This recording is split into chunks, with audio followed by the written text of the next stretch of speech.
kembali semula ke muka surat 167 untuk kita tengok terjemahannya. Babu umuril iman wa qaulillah ta'ala. Bab perkara-perkara, atau maksudnya di sini ialah cabang-cabang iman dan firman Allah Subhanahu wa ta'ala.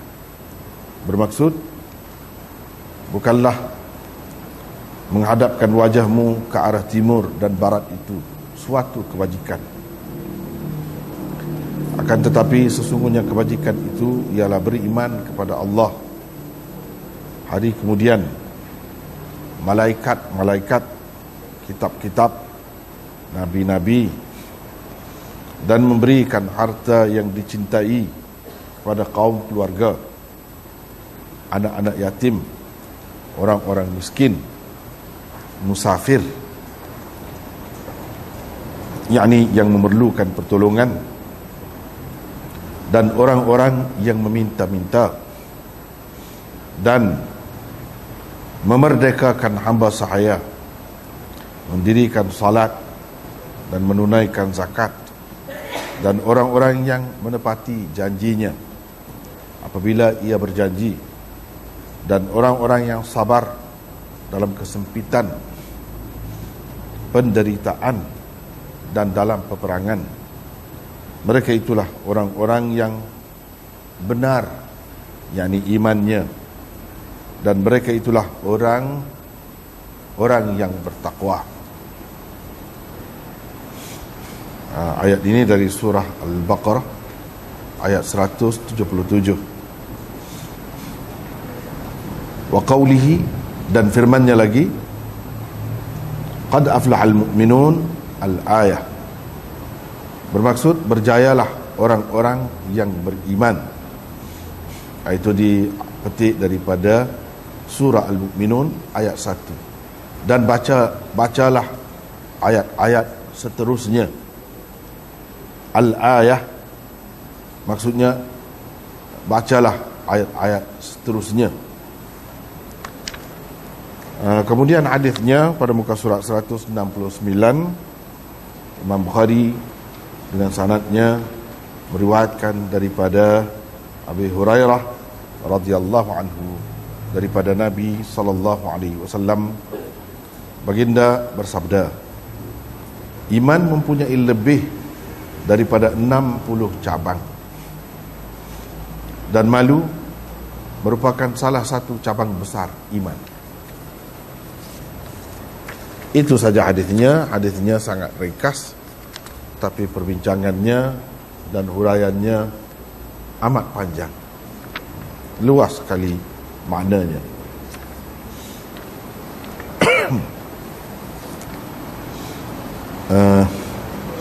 Ini tajuk kedua lah yang Imam Bukhari buat. Yang ketiga ya, yang ketiga di bawah Kitabul Iman. Ini adalah tajuk yang ketiga.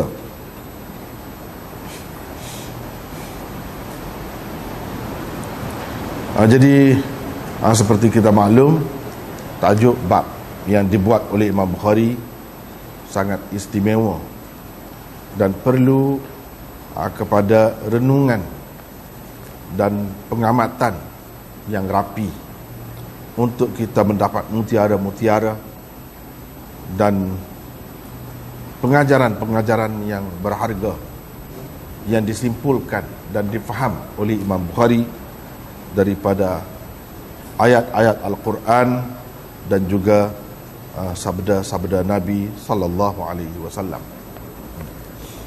Untuk kita melihat apa maksud Imam Bukhari membuat tajuk ini, sila lihat nota 109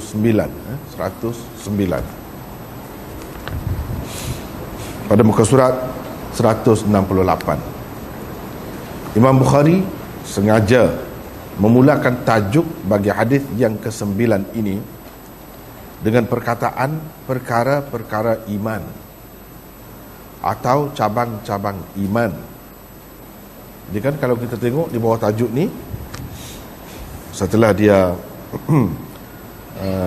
bawakan ayat Al-Quran, lepas itu hadisnya hanya satu saja di bawah tajuk ini. Sebabnya yang selepas itu tajuknya lain pula.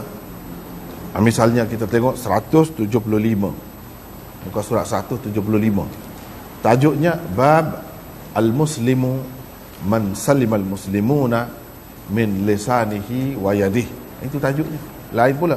Dan begitulah seterusnya. Di bawah tajuk ini Imam Bukhari hanya kemukakan satu sahaja hadis. Jadi apa maksudnya? Dia sebut perkara-perkara perkara-perkara iman. Itulah makna asal bagi umur atau amrun. Tetapi yang dalam hadis tidak sebut amrun ataupun umur. Al-haya'u syu'batun minal iman. Al-haya'u syu'batun minal iman. Al-iman bid'un wa sittuna syu'batan. Dia guna perkataan syu'bah. Dalam tajuk Imam Bukhari tak guna perkataan itu, tapi dia guna perkataan umur, jamak kepada amrun, menunjukkan suatu perkara yang penting, perkara penting. Itulah maksud amrun. Syu'bah cabang itu lafaz hadis, tetapi ia bermaksud perkara yang penting.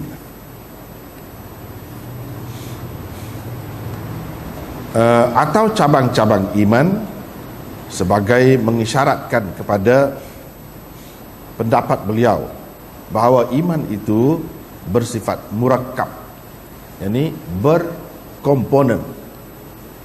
Iman ada ajza'nya, juzuk-juzuknya. Ini telah pun kita bincangkan sebelum ini dengan panjang lebar. Pendapat Imam Bukhari dan pendapat Imam Abu Hanifah, perbezaan pendapat mereka berdua dan orang-orang yang sependapat dengan mereka telah pun kita bincang sebelum ini. Imam Bukhari termasuk antara tokoh yang berpendapat iman itu murakkab, berkomponen. Komponennya apa? Seperti yang kita maklumlah, telah kita jelaskan sebelum ini, yaitu tasdiqun bil qalb, membenarkan dengan hati, iqrarun bil lisan, mengaku dengan lidah, dan amalun bil arkan, yaitu melakukan dengan anggota badan kita. Itulah komponen iman. Jadi sekarang ni Imam Bukhari nak cerita tentang itulah, komponen itu. Dan bahawa ia adalah sebahagian daripada iman. Bila sebahagian, maknanya iman itu ada juzuk-juzuknya, ada komponennya. Bukan satu dua, bahkan banyak. Kalau di situ saja hadis yang kita baca tadi, 60 lebih cabang iman. Kalau kita perhatikan, banyak daripadanya melibatkan amalan. Jadi iman itu bukan membenarkan dengan hati sahaja, semata-mata, itu tidak. Tetapi kenalah ada bersamanya pengakuan dan juga amalan. Ia terbentuk daripada gabungan perkara-perkara atau cabang-cabang yang berbeza-beza, tetapi saling mengukuh dan memerlukan di antara satu sama lain. Memang nampak berbeza, ini lain, ini lain, ini lain, tapi semuanya saling mengukuh dan memerlukan satu sama lain. Sekaligus ia menolak pegangan golongan Murji'ah dan Karramiyah yang beriktikad iman itu bersifat basit, yakni tidak berkomponen. Iman itu hanya membenarkan dengan hati sahaja atau mengucapkan dengan lidah sahaja. Bila seseorang itu membenarkan dengan hati, terima dengan hati bahawa Islam itu agama yang benar, cukup. walaupun dia sepanjang hayatnya melakukan dosa, melakukan maksiat, tidak melakukan apa-apa amalan kebajikan dan ketaatan, sudah jamin masuk syurga. Itu fahaman Murji'ah. Karamiyah pula kata saja, ucap saja dengan lidah, bahawa Islam itu benar, agama yang benar, agama yang sah daripada Allah. Lepas itu bebaslah kita nak buat apa pun, tak ada kena-mengena dengan iman itu, sudah terjamin masuk syurga. Ahli sunnah wal jamaah tidak berpendapat begitu. Salah seorang tokoh ahli sunnah wal jamaah ialah Imam Bukhari. Bersama-sama dengan membenarkan dengan hati, mengaku dengan lidah, itu kena ada amalan, kena ada kerja, kena ada buat sesuatu. Yang perlu dibuat oleh seseorang yang beriman sangat banyak. Itu dapat kita lihat di dalam ayat-ayat Al-Quran dan juga di dalam hadis-hadis. Ini tidak boleh dinafikan. Berapa banyak pula ayat-ayat Al-Quran dan hadis-hadis yang menunjukkan orang yang melakukan amalan-amalan jahat yang tertentu masuk neraka. Masuk neraka. Berapa banyak? Jadi kita tak boleh kata buat apa pun tak ada terjejas iman kita. Tak betul kalau macam tu. Itulah fahaman Murji'ah yang Imam Bukhari hadapi di zamannya. Sebab itu setiap kali dia buat, dia mesti ada isyarat kepada Murji'ah. Dan fahaman ini dia nak tekankan bahawa fahaman ini langsung bukan daripada ajaran Islam yang sebenarnya. Ini adalah satu bentuk penyelewengan terhadap agama Allah. Baiklah, cuba kita lihat Imam Bukhari bawakan ayat Quran. Cuba tengok ayat ni. Cuba tengok ayat ni. Kita tengok Quran ke atau hadis, nampak apa yang tersebut sebagai komponen iman menurut ahli sunnah itu memang terbukti berdasarkan firman Allah, memang merupakan perintah-perintah Allah. Ayat-ayat dan surah Al-Mu'minun yang diminta Bukhari supaya dibaca seterusnya ialah ini tentang surah Al-Mu'minun yang kedua tu. Sebelum itu kita tengok, kalau kita tengok ayat surah Baqarah, bukanlah menghadap wajahmu ke arah timur dan barat itu suatu kebajikan, tetapi sesungguhnya kebajikan itu ialah beriman kepada Allah, hari kemudian malaikat dan seterusnya. Lepas tu tengok, tolong orang susah, bagi bantuan kepada anak-anak yatim, orang miskin, mengeluarkan zakat, menepati janji, dan sabar apabila berada dalam kesempitan, penderitaan dan peperangan. Semuanya itu melibatkan amalan tu, bukan kepercayaan saja.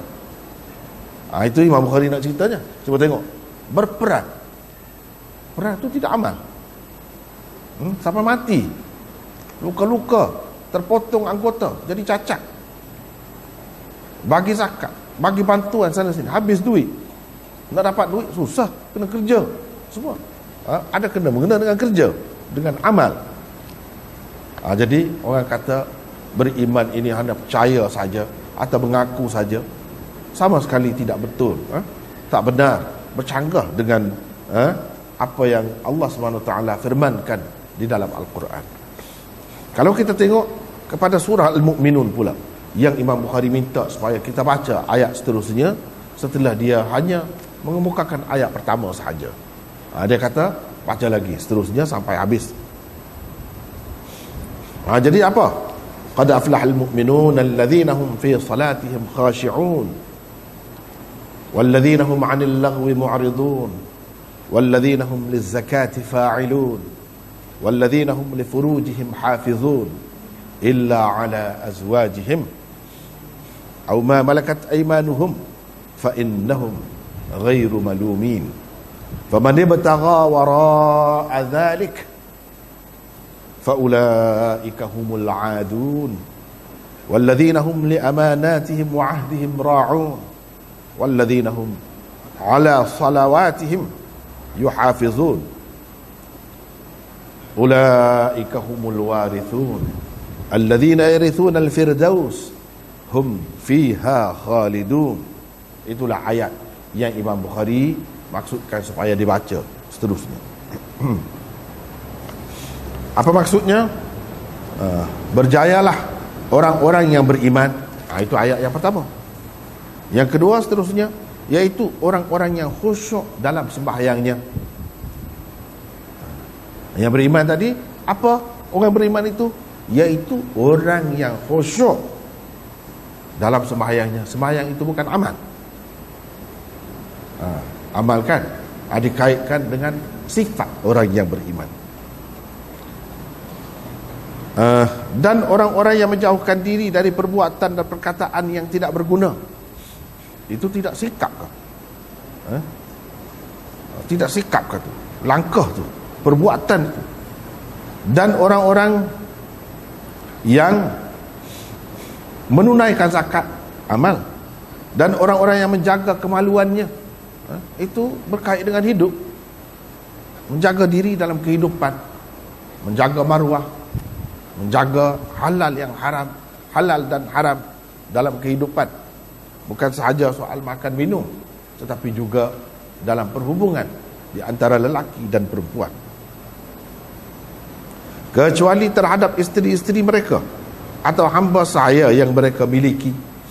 Itu tak apa, tidak salah. Kita melepaskan nafsu, mengadakan hubungan antara lelaki dan dengan perempuan. Kalau isteri hamba sahaya, begitu juga sebaliknya. Kalau perempuan, suami, itu tidak salah. Bahkan adalah sunnah Nabi sallallahu alaihi wasallam. Sesiapa yang mencari selain yang tersebut itu, tetapi kalau selain daripada isteri, hamba sahaya, atau sebaliknya selain daripada suami, maka mereka itulah orang-orang yang melampaui batas. Kalau selain daripada itu, dengan pelacur, dengan kawan, dengan teman, wanita, teman lelaki, tak boleh semua. Haram. Ini kan berkait dengan amalan, gaya hidup, cara hidup. Dan orang-orang yang memelihara amanat-amanat yang dipikulnya dan janjinya. Amanah, kalau jadi pemerintah, apa amanah dia jaga. Itu kan kena mengena dengan kehidupan, amalan, berjanji, tunaikan janji. Apa-apalah amanah sangat luas maksudnya. Dan orang-orang yang memelihara sembahyangnya, jaga sembahyang. Tadi sudah sebut dah, khusyuk dalam sembahyang. Ni jaga pula sembahyang. Itu semua berkait dengan amalan. Mereka itulah orang-orang yang akan mewarisi apa? Yang akan mewarisi syurga Firdaus. Mereka kekal di dalamnya. Ini dari surah Al-Mu'minun ayat yang kedua. Kalau campur dengan Imam Bukhari sebut tadi, daripada 1 sampai 11.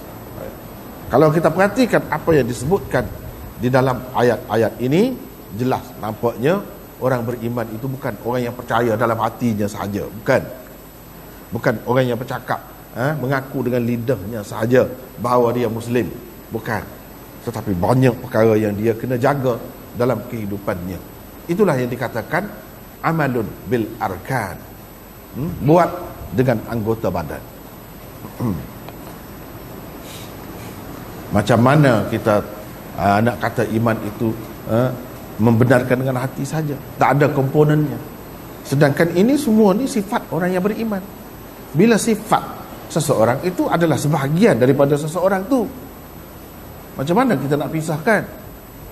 Bila kata ini semua sifat orang mukmin, macam sifat kita, sifat kita tinggi rendah tidak sebahagian daripada kita.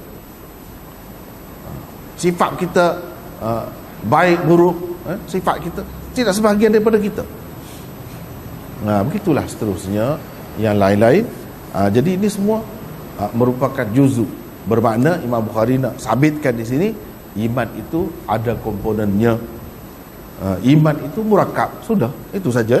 Dia nak sabitkan sudah terbukti dah. Kalau tak bawa hadis pun dalam Quran ini sudah ada dah. Tetapi oleh kerana Imam Bukhari kan nak kemukakan hadis, ini kitab hadis, jadi dia tidak berpada dengan ayat Quran saja. Kalau nak kira sudah memadai dah. Di situ sudah terbukti apa yang dia dakwa tu sudah terbukti. Tetapi dia akan buktikan pula dengan hadis bahawa iman itu bukan percaya saja, bukan mengaku saja, tapi kena buat. Itu termasuk dalam iman. Tujuan Imam Bukhari membawakan kedua-dua ayat Al-Quran di atas juga adalah sebagai dalil penyokong kepada pendapat beliau tentang pentingnya iman itu disertakan dengan amalan. Betapa pentingnya iman itu disertakan dengan amalan. Jangan ingat juzuk ini juzuk tidak penting, bahagian yang tidak penting, jangan ingat begitu. Macam kalau tubuh kita macam bulu roma saja, jangan ingat begitu. Bahkan kalau bulu roma, bulu hidung sekalipun, bulu ketiak sekalipun, ia sebahagian daripada kita, dan semuanya ada hikmahnya di sebalik kejadian Allah SWT itu. Apalagi kalau kita kata ia jantung kita, otak kita, anggota dalaman kita, kaki tangan kita, lagilah. Kalau kata yang kecil-kecil itu pun, kening, kalau tak ada kening, huduh, tak cantik. Begitu juga misai, janggut, kalau tak ada, tidaklah kata jadi sesak nafas. Tak sampai ke situ jadi lapar ke? Tidak. Tapi ia adalah perhiasan, ia adalah lambang kecantikan seseorang itu. Dia tetap sebahagian daripadanya. Begitulah amalan-amalan dalam Islam, ada yang besar, yang wajib, ada yang sunat. Yang sunat itu pula banyak bahagian-bahagiannya, sunat muakkadnya, tidak muakkadnya. Begitulah keadaannya.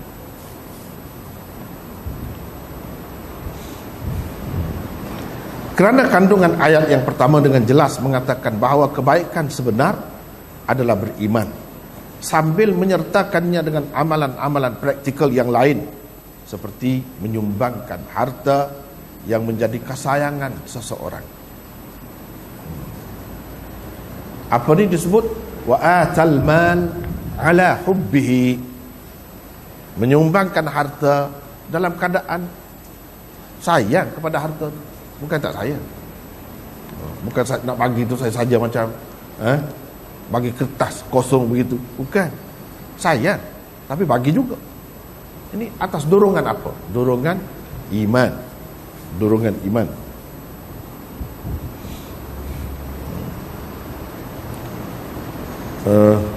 Kepada orang-orang yang lebih memerlukannya, mendirikan sembahyang, mengeluarkan zakat, menepati janji dan bersabar di waktu sempitan. Manakala ayat-ayat dari surah Al-Mu'minun pula menggantungkan kejayaan orang-orang yang beriman dengan amalan-amalan lain, seperti mendirikan sembahyang dengan khusyuk, menghindarkan diri daripada terlibat dengan perkara-perkara yang melalaikan, menunaikan zakat dan lain-lain amalan lagi. Di dalam kandungan maksud ayat dari surah Al-Baqarah juga, kebaikan yang sejati itu digambarkan terdiri daripada gabungan 3 ciri penting. Berikut ialah intisari 3 ciri penting itu. 1. Keimanan yang berkait rapat dengan kepercayaan di dalam hati, yaitu beriman kepada Allah, hari akhirat, para malaikat, kitab-kitab dan para nabi. Itu benda yang penting, berkait dengan hati. Yang kedua, melakukan amalan-amalan kebaikan yang faedahnya dapat dinikmati oleh orang-orang lain, seperti menyumbangkan harta benda dan seumpamanya. Itu juga tersebut di dalam ayat itu. Yang ketiga, melakukan amalan peribadi yang boleh meningkatkan darjat dan kekuatan jiwa atau rohani seseorang.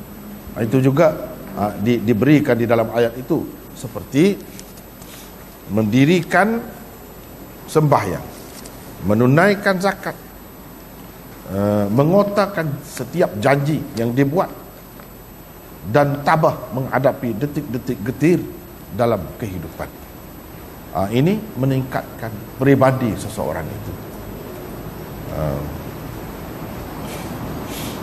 dan menjadikannya seorang mukmin yang sempurna dan hidupnya jadi tenang dan bahagia.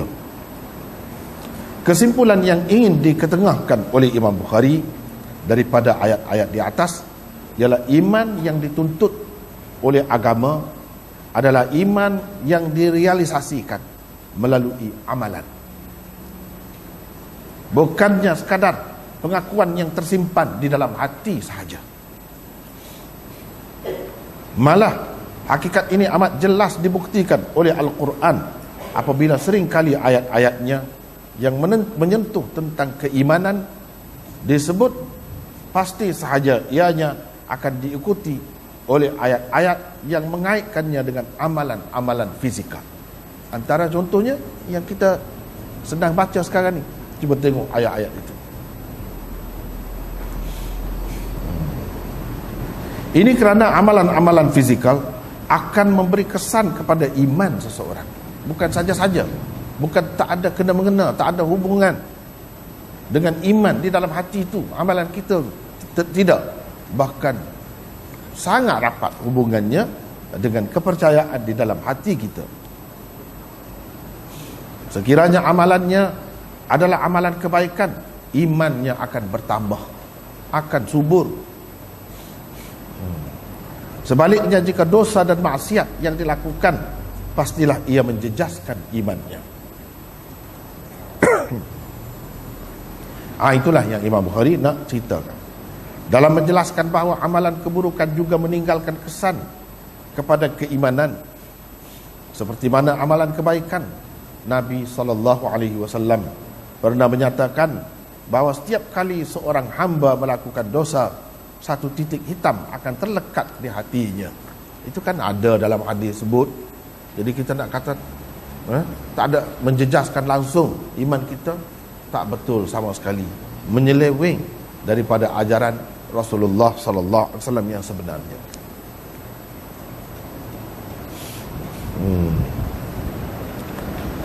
Sekiranya si hamba tersebut terus menerus melakukan dosa tanpa membasuhnya dengan taubat, maka lama kelamaan seluruh hatinya akan menjadi hitam legam. Itu yang disebut di dalam hadis. Dalam keadaan itu, seseorang manusia tidak akan mudah lagi untuk melakukan sesuatu kebaikan. Kena baikilah ada yang tidak terbaiki tu. Sesuatu kebaikan. Lihat hadis Rasulullah sallallahu alaihi wasallam yang dimaksudkan itu. Innal 'abda idza akhta'a khati'atan nukitat fi qalbihi nuktatun sauda fa idza huwa naza'a wastaghfara wa taba suqila qalbuhu wa in 'ada zida fiha hatta ta'lu qalbah wa huwa ar-ran alladhi dzakara Allah kalla bal rana ala qulubihim ma kanu yaksibun. Bermaksud, apabila seseorang hamba melakukan sesuatu dosa, satu titik hitam akan terlekat di hatinya. Kalau ia berhenti, beristighfar dan bertaubat, berkilat kembalilah hatinya. Tetapi kalau kembali melakukannya, bertambah hitamlah hatinya, sehingga ia menutupi hatinya sampai tertutup hati dia dengan bintik-bintik hitam itu. Itulah ar-ran, yakni karat dosa yang disebut Allah di dalam firman-Nya, kalla bal rana ala qulubihim ma kanu yaksibun. Bermaksud sekali-kali tidak, maksud ayat-ayat kami itu tidak ada cacatnya. Bahkan mata hati mereka telah diselaputi karat, ini dosa, dengan sebab yang mereka kerjakan, dengan sebab perbuatan kufur dan maksiat. yang mereka kerjakan.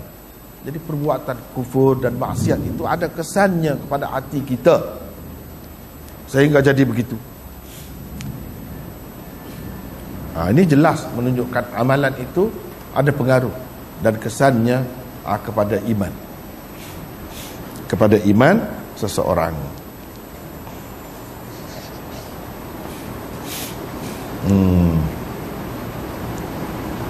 Hadis ini riwayat mana ada disebutkan di situ ya.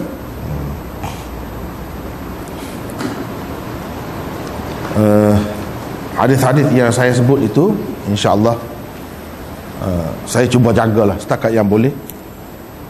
Tidak ada yang dhaif apalagi maudhu. Paling tidak pun hasan. Yang biasanya sahih. Kalau ada yang tidak menepati syarat itu, tolong cerita dengan saya. Tolong cerita. Jadi insya-Allah boleh pakai, boleh dijadikan pegangan. Kalau yang dhaif, ada juga kena sebut dhaif, kita sebutlah ini dhaif. Kalau tak sebut itu maknanya sama ada sahih ataupun hasan. Tentu boleh pakai insya-Allah. Begitulah.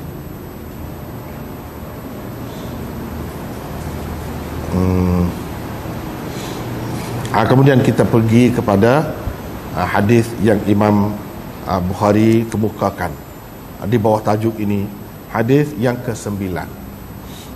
Hadis yang ke-9 daripada awal lah, daripada awal Bukhari. Sebelum ini sudah habis Kitabul Wahyi, berkenaan dengan wahyu. Kemudian Kitabul Iman, ini hadis yang ketiga. Tapi untuk keseluruhan daripada awal itu hadis yang ke-9. Sebagaimana hadirin dan hadirat sekalian dapat lihat, yang saya buat itu tadi kan saya baca dalam bahasa Arabnya, teks asal itu baca semua. Tapi dalam terjemahan biasanya saya tak sebut, walaupun ada di sini. Saya terus kata Imam Bukhari dengan sanadnya meriwayatkan daripada Abu Hurairah. Abu Hurairah saja yang saya sebut. Yang lain-lain ada tertulis di sini, bahkan dengan perincian sedikit sebanyak tentang setiap perawinya itu. Misalnya kita tengok Abdullah bin Muhammad, setakat itu saja, bin Ja'far Al-Musnadi. Dalam kurungan itu tidak ada dalam yang asal. Tapi untuk lebih jelas tentang seseorang perawi itu, bahkan kalau ada di dalam syarah-syarah disebutkan tarikh wafatnya, tarikh meninggalnya, saya sebutkan. Saya tulis di situ untuk mudah kita tengok tarikh dia, bila orang ni hidup, bila. Dan kalau Abdullah bin Muhammad itu ramai sangat. Abdullah bin Muhammad bin Ja'far, mudah untuk kita nak kesan perawi ni. Dan begitulah juga dengan perawi-perawi yang lain. Perawi-perawi yang lain begitulah. Walau bagaimanapun, saya tidak bincangkan semua perawi itu dengan panjang lebar, sebab dia akan mengambil masa, yang lebih lah, dan nota ini pun akan jadi lebih tebal.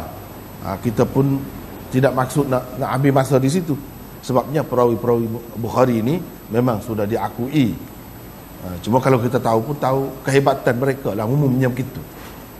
Kehebatan mereka dari segi boleh dipercayai itu semua sudah maklum. Jadi tak perlu diperkenalkan perawi-perawinya. Berbeza dengan kalau Tirmizi, saya terpaksa kena perjelaskan perawi-perawi itu setengah-setengahnya, supaya kita tahu, sebab perawi-perawinya bukan semuanya orang-orang yang kuat, orang-orang yang kedudukannya teguh, kukuh, bukan begitu. Jadi dengan sebab itu perlu ada perincian. Itu bezanya. Kalau dalam Bukhari ini asalnya tidak perlu. Tetapi kalau untuk melengkapkan lagi, menyempurnakan lagi, tentunya lah kalau disebut latar belakang perawi-perawi dia itu dengan lebih terperinci, tentu lagi lah lebih sempurna. Tapi buat masa sekarang ni kita nak sudahkan dulu, sekali lalu kerja dulu yang asas itu, iaitu tentang hadis itu sendiri. Cuma Perawi-perawi dia yang utama dari kalangan sahabat itu adalah sebut sedikit sebanyak latar belakangnya supaya kita mengenali sahabat-sahabat itu. Sebab mereka ini adalah contoh kepada kita, ikutan kita. Jadi perlu kita mengetahui latar belakang mereka, lebih kurang biografi ataupun sejarah hidup mereka. Lebih kurang itu perlu rasanya kita tahu.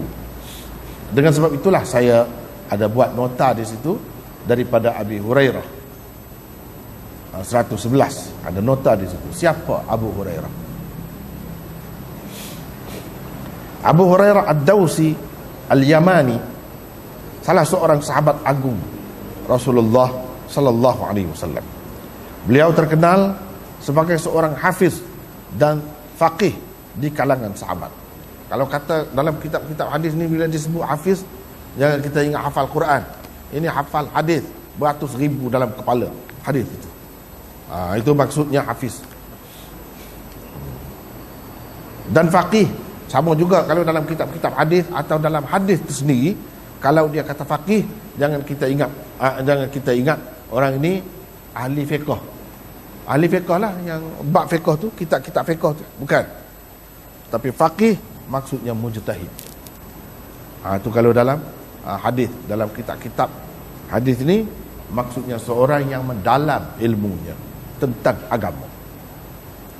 Tentang agama. Bahkan dalam Quran bila sebut fiqh dan pecahan-pecahannya, maksudnya mendalami ilmu agama ataupun dalam ilmu agama. Begitulah juga dalam hadis. Jarang dia maksudkan fiqh itu dengan, ataupun hampir-hampir tak ada lah dengan maksud fiqh yang kemudian itu. Yang diterima oleh mutaakhirin. Mana kalau kitab fiqh tu gini-gini babnya, lepas tu bab ini, lepas tu bab ini, sebagaimana yang kita maklum lah. Bukan begitu asalnya yang dimaksudkan dalam Quran dan hadis. Misalnya liyatafaqahu fid din, dalam Quran disebut. Apakah maksudnya Tuhan perintah kita supaya belajar ilmu fiqh yang maklum sekarang ni? Tidak. Maksudnya supaya mereka mendalami ilmu agama. Itu maksud tafaqahu. Liyatafaqahu. Man yuridillahu bihi khairan yufaqihu fid din. Yufaqih, itu pun daripada fiqh juga. Daripada fiqh juga. Tapi di situ bukan makna fiqh yang kita maklum sekarang ni. Sesiapa yang Allah mahukan kebaikan untuknya, nescaya diberikan kepadanya ilmu fiqh. Begitu ke? Bukan. Diberi kepadanya faham yang mendalam tentang agama. Itu maksudnya. Faham yang mendalam tu luaslah. Nak mendalam fahaman agama ni, dia bukan satu ilmu saja. Kena seseorang itu kuasai semualah yang berkait dengan agama tu, barulah mendalam. Itu kalau dalam Quran, dalam hadis, maksudnya begitu. Tetapi fiqh dengan makna yang kita maklum ni, dalam istilah mutaakhirin itu, betul kena terima juga. Itu pun tidak salah. Dari segi pembahagian saja untuk memudahkan kita. Hakikatnya itu pun daripada Rasulullah sallallahu alaihi wasallam juga. Puncanya daripada Quran juga. Tapi nak cerita dari segi penggunaan perkataan tu, kalau dalam Quran, dalam hadis, dia tidak dengan makna yang dipakai kemudian. Ia pakai dengan makna istilah mutaqaddimin. Istilah mutaqaddimin. Sebab itulah kalau Imam Abu Hanifah buat kitab akidah, dia bubuh nama Al-Fiqhul Akbar. Fiqh juga. Al-Fiqhul Akbar. Tapi fiqh yang paling besar. Maksudnya kefahaman yang mendalam lah. Kefahaman yang mendalam. Bukan dengan makna fiqh kemudian tu. Cuba tengok sekarang ni orang buat banyak buku-buku kan. Fiqh sirah, fiqh hadis, fiqh itu, fiqh ini. Apa makna tu? Fiqh tu makna kefahaman yang mendalam tentang sirah. Dia sudah tidak ada lagi makna fiqh tu, kitab fiqh tu. Bukan begitu. Itu maknanya pakai mengikut istilah mutaqaddimin. Selain itu, Abu Hurairah juga terkenal sebagai seorang sahabat yang kuat beribadat dan sangat merendah diri.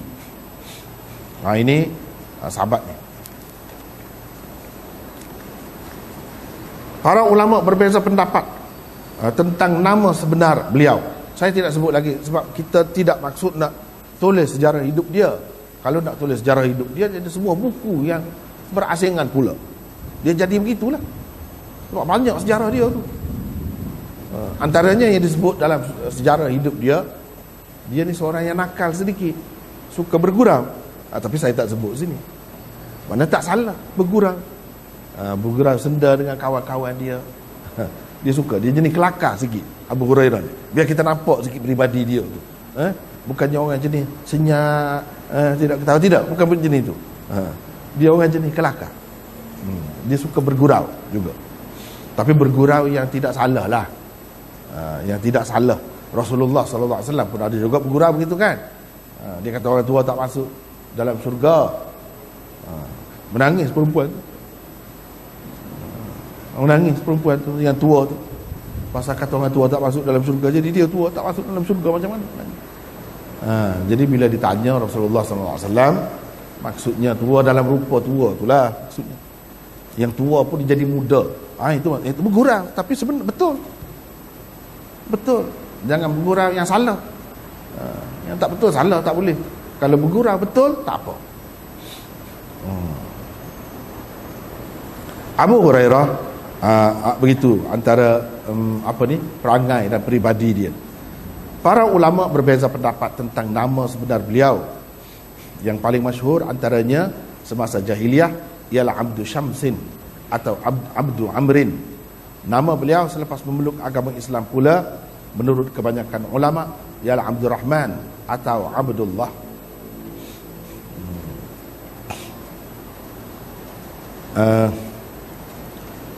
Kata Abu Ahmad Al-Hakim di dalam kitabnya Al-Kuna, nama Abu Hurairah yang paling sahih di sisi kami ialah Abdurrahman bin Sakhr.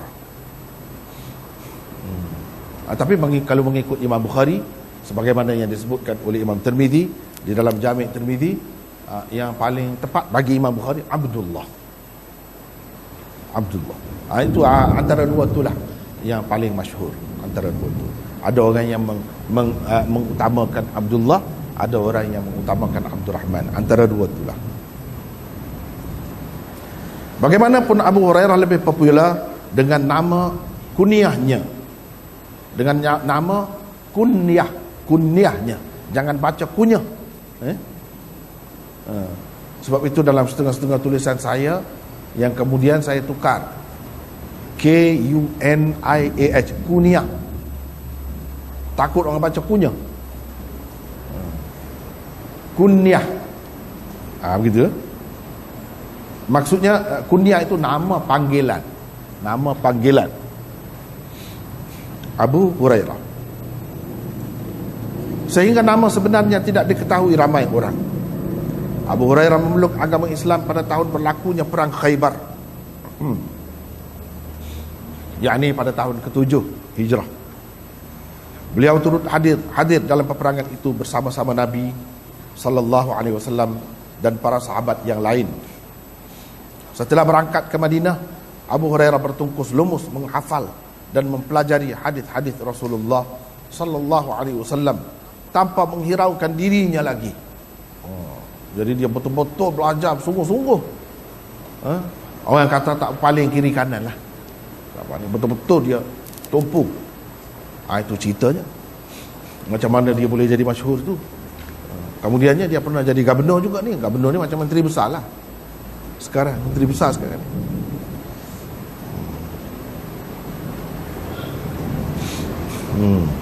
Kadang-kadang dia mengalami kebuluran dan jatuh pingsan kerananya. Sibuk belajar tu, tak fikirlah tentang makan minum, nak cari duit, sampai pingsan kadang-kadang. Hampir-hampir beliau tidak meninggalkan Rasulullah sallallahu alaihi wasallam demi mengaut sebanyak mungkin ilmu baginda. Ketika ramai di kalangan sahabat sibuk dengan perniagaan dan kebun-kebun mereka, Abu Hurairah pula terus tekun belajar. Jadi itu ceritanya, sahabat-sahabat ni jangan kita ingat semuanya duduk dekat dengan Rasulullah semuanya. Tidak. Rasulullah sallallahu alaihi wasallam Bukan buat begitu dengan sahabat-sahabat dia. Bahkan kalau nak kira semayang dengan dia tu lebih afdal, semayang di masjid dia tu kan lebih afdal, banyaknya, lebih pahala. Tapi dia tak suruh sahabat-sahabat dia mesti mari sini semayang bersama dia. Tidak. Dia suruh di setiap perkampungan di mana ada ramai tu buat masjid sendirilah. Semayang di situ lah. Jangan menyusah-nyusah. Mesti pergi semayang setiap waktu dengan Rasulullah SAW, itu jadi menyusah. Cumanya bila ada kesempatan, ada keperluan, ataupun tetapkan di satu sekali pergi dengan Rasulullah SAW, dalam satu hari itu pergi pada satu waktu saja, dia buat begitu. Bukan duduk habis masa situ semuanya, tidak. Bahkan dia tak suka buat macam tu. Untuk kebanyakan sahabat, kalau sudah ada keluarga misalnya, untuk menampung keluarga, dia kena buat kerja. Sayyidina Umar sendiri, Sayyidina Umar tu kan sahabat yang terkenal, dia tidak pergi tiap-tiap hari berjumpa dengan Rasulullah. Hari ini dia pergi, dia berjanji dah dengan beberapa orang sahabat dia, saya pergi, awak tak payah pergilah. Jadi sahabat dia buat kerja apa-apa masing-masing lah. Dia pergi, bila dia balik dia cerita, hari ini apa wahyu baru berupa Quran, hadis apa Nabi SAW kata. Yang lain-lain semua hafal, ingatlah, cuba ingatlah. Yang mana boleh tulis. Itu cara. Pada hari berikutnya dia pula tak pergi, sahabat yang lain pergi. Itu kalau kita tengok dalam hadis amalan sahabat begitu. Tapi adalah beberapa orang sahabat, ramai juga sebenarnya, macam Abu Hurairah ni, sebab dia belum berkeluarga, dia duduk di masjid Nabi SAW. Orang panggil suffah, serambi masjid Nabi SAW. Mereka ini dikenali sebagai ahlus suffah, orang-orang yang duduk di serambi masjid. Kalau kita nak kira dalam sejarah Islam, inilah asrama yang pertama dalam sejarah kita. Asrama yang pertama di masjid Nabi, khusus untuk belajar duduk situ. Cuma ada yang menerima ilmu banyak, dan dia ulas ilmu itu, bincang ilmu itu, dalami ilmu itu. Ada yang lebih menekankan dari sudut amalan, ibadat yang Rasulullah SAW ajar berupa ibadat, dia lebih menekan situ, sebab jiwa dia lebih sesuai dengan yang itu. Jiwa dia lebih sesuai dengan itu dan lebih tertarik kepada dia nak banyakkan pahalanya, dia buat itu. Jadi macam-macam ahli sufah ni. Ada yang lebih terlibat dengan amalan, beribadat, ada yang lebih terlibat dengan ilmu. Inilah anak murid Rasulullah SAW semasa di Madinah. Abu Hurairah termasuk dalam yang sepenuh masa duduk di situ. Jadi walaupun orang lain lama bersahabat dengan Rasulullah SAW, tapi mereka tu sibuk dengan kerja masing-masing.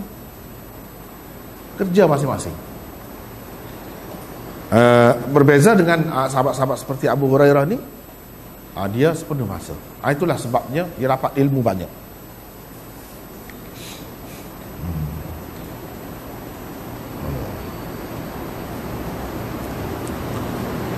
Rasulullah SAW sendiri menyaksikan betapa besarnya keinginan dan minat Abu Hurairah terhadap ilmu yang diajarkan oleh baginda.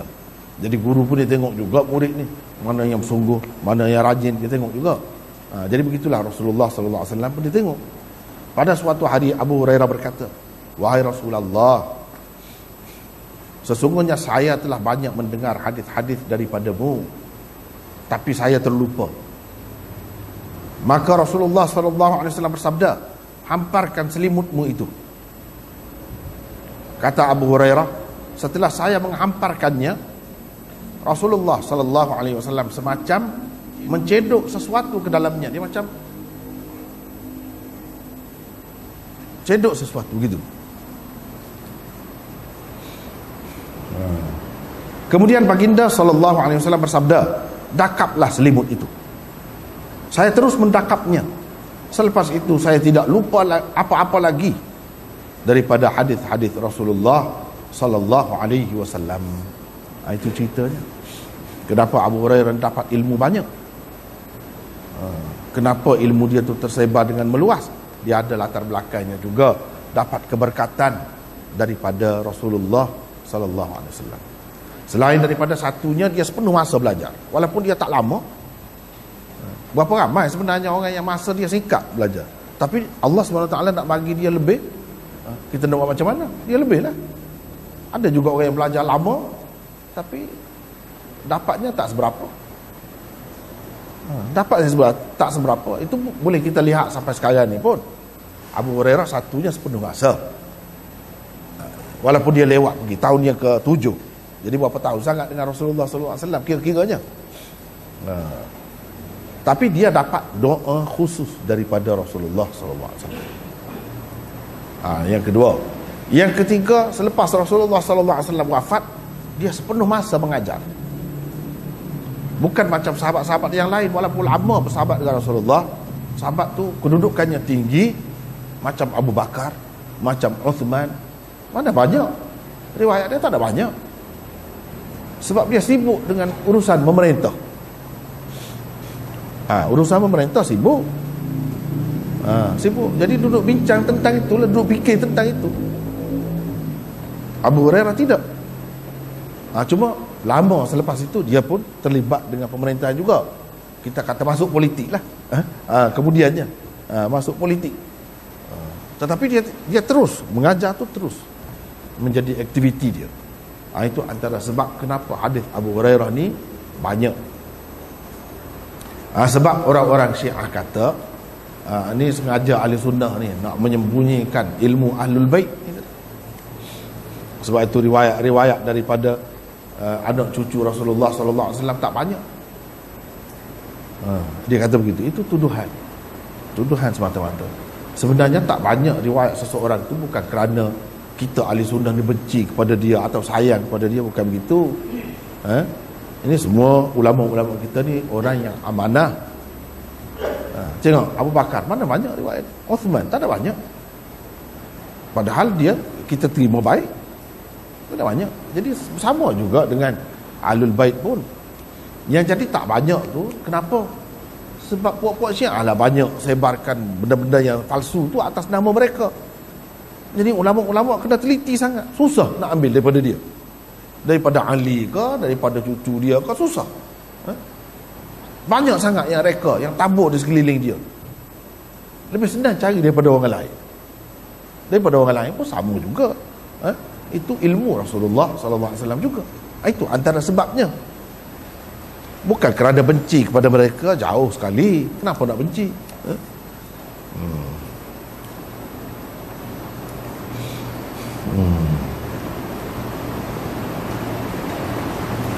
Imam Bukhari berkata, lebih 800 orang sahabat dan tabi'in telah meriwayatkan hadis daripada beliau. Antara sahabat yang telah meriwayatkan hadis daripada Abu Hurairah ialah Ibnu Abbas, Ibnu Umar, Jabir bin Abdullah, Anas dan Wathilah radhiyallahu anhum. Abu Hurairah terus menetap di Madinah dan di sanalah beliau mengembuskan nafas terakhirnya pada tahun 57 Hijrah ketika berumur 78 tahun. Dia wafat di Madinah. Para ulama sekata tentang Abu Hurairah adalah sahabat yang paling banyak meriwayatkan hadis. Sebanyak 5,364 hadis telah diriwayatkan oleh beliau. Bukhari dan Muslim telah sama-sama meriwayatkan sebanyak 325 hadis. 325 hadis ni ada dalam Bukhari dan Muslim. Bukhari bersendirian tanpa Muslim telah meriwayatkan daripada beliau sebanyak 93 hadis. 93 hadis Bukhari saja, Muslim tak ada. Selain daripada yang di atas tadilah. Selain daripada 325. Bukhari meriwayatkan 93 sahaja. 93. Ya dia sahaja, tanpa Muslim. Muslim pula bersendirian tanpa Bukhari telah meriwayatkan daripada beliau sebanyak 190 hadis.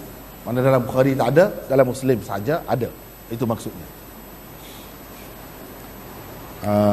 Jadi daripada, walaupun nampak sebanyak tu tak banyak, tapi kalau kita kembangkan ilmu dia tu daripada hadis tu jadi luas lah. Cuba tengoklah syarah-syarah hadis, bukan sejilid dua, puluh-puluh jilid. Itu nak bincangkan maksud yang dia riwayat lah. Kerana dia riwayat lah, kita dapat faedah. Orang kemudian dapat faedah, dapat pengajaran dan panduan daripada Rasulullah sallallahu alaihi wasallam. Baiklah. Abu Hurairah meriwayatkan daripada Nabi sallallahu alaihi wasallam, baginda bersabda, iman mempunyai lebih daripada 60 cabang. Lebih daripada 60 cabang. Dan malu merupakan salah satu cabang besar iman. Cuba kita tengok nota 112 pula. Apa maksud ni? Kadang-kadang kita tengok dalam hadis yang lain dia kata lebih pula, lebih 70, bukan 60. Di sini lebih 60. Kenapa ada perbezaan begitu? Semuanya diambil kira oleh pensyarah-pensyarah hadis, khususnya pensyarah hadis Bukhari ini. Dia bincang semua supaya tidak mengelirukan orang kemudian. Dalam pada sekian ramai ulama tu bagi penjelasan yang cukup jelas, pun ada lagi orang-orang yang terpesong, yang jadi sesat kerana benda-benda macam ni ya. Benda-benda macam ni ya. Sebab itu kita nampak betapa berharganya usaha yang telah dibuat oleh ulama-ulama dalam menjelaskan setiap patah yang Rasulullah sallallahu alaihi wasallam sebut itu. Sebab kadang-kadang yang menjadi punca pula kepada kesesatan golongan-golongan tertentu yang mendakwa Islam juga. Malangnya lah, sepatutnya tidak berlaku gitu. Ini semua kerana tidak belajar dengan betul. Kalau belajar dengan betul, tak jadi begitu, insya-Allah. Tak jadi begitu. Maksud hadis yang ke-9 ini lebih sesuai dengan tajuk yang diletakkan oleh Imam Bukhari, iaitu Kitabul Iman, berbanding hadis sebelum dan selepasnya. Imam Bukhari ni pelik kan. Sebelum ni kita sudah jumpa dah hadis yang pertama apa semua tu, dia buat tajuk iman, tapi hadis itu berkenaan dengan Islam. Kan kita telah bincang dah itu. Kalau nak kira dalam banyak-banyak hadis yang letak bawah ni, tajuk ni, yang ni lebih sesuai. Tapi dia tidak letak nombor 1. Dia letak nombor 3 di sini.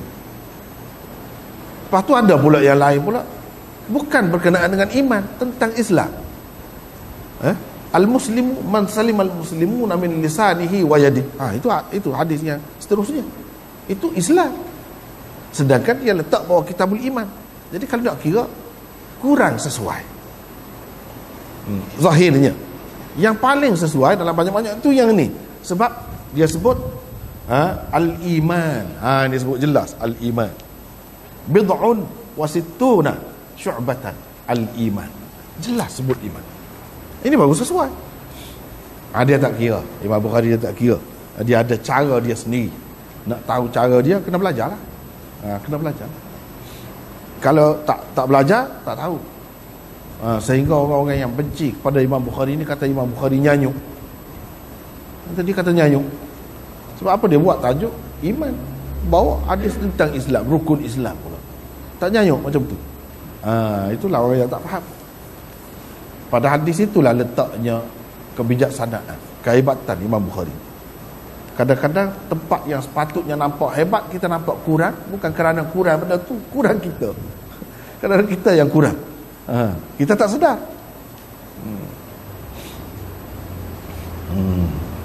Kalau tidak, orang-orang dalam sejarah ni otaknya nombor 1 lah di kalangan umat ni, tak habiskan masa tumpung untuk buat kerja kaji kitab dia. Bukan orang bodoh. Semuanya akui. Orang ni kalau kita nak cari seorang-seorang tu, nak cari dalam sejarah ni pun susah nak cari. Hafiz Ibn Hajar misalnya, habis masa nak cari mana sekarang Hafiz Ibn Hajar. Sampai sekarang ni, lepas dia meninggal dunia berapa ratus tahun, tak ada. Bukan main hebat. Dia seorang baru. Yang lain-lain lagi Semuanya kagum dengan Bukhari. Tiba-tiba kita yang datang kemudian ni, yang tak tahu belajar apa, kata dia nyanyuk. Itu nak boleh penyakit lagi. Nak boleh penyakit macam tu. Acap-acap kali kata macam tu, dia jadilah Tuhan uji tak tertanggung. Tuhan uji tak tertanggung, itu kita takut. Itu kita takut.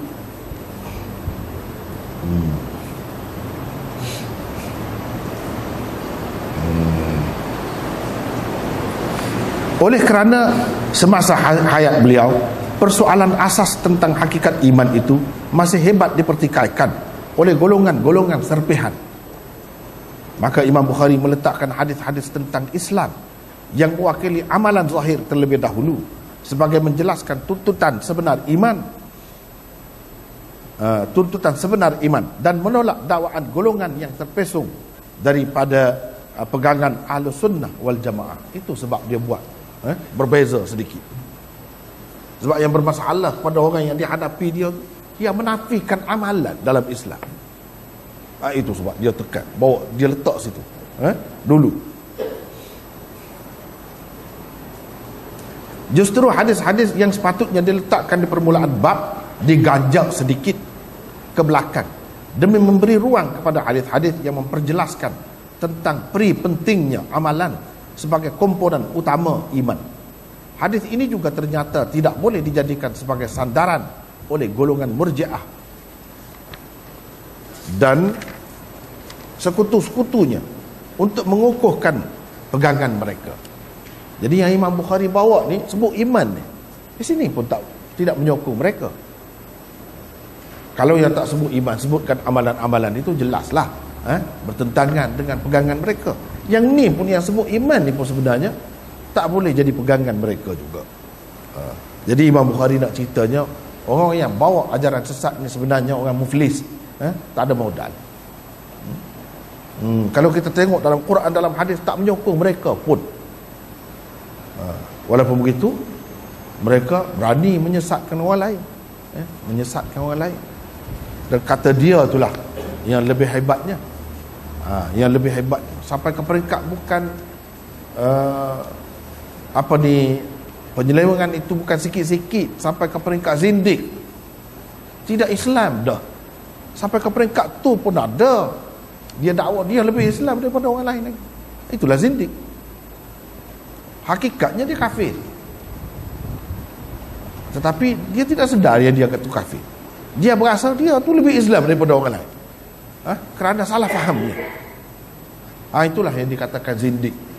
Sampai ke peringkat itu pun ada golongan-golongan yang sesat ini. Lantaran maksudnya jelas bercanggah dengan pendapat mereka. Antara sebabnya ialah hadis ini dengan jelas telah membahagikan iman kepada 60 cabang. Jadi tak boleh menjadi pegangan golongan Murji'ah juga, tidak menyokong pendapat mereka juga.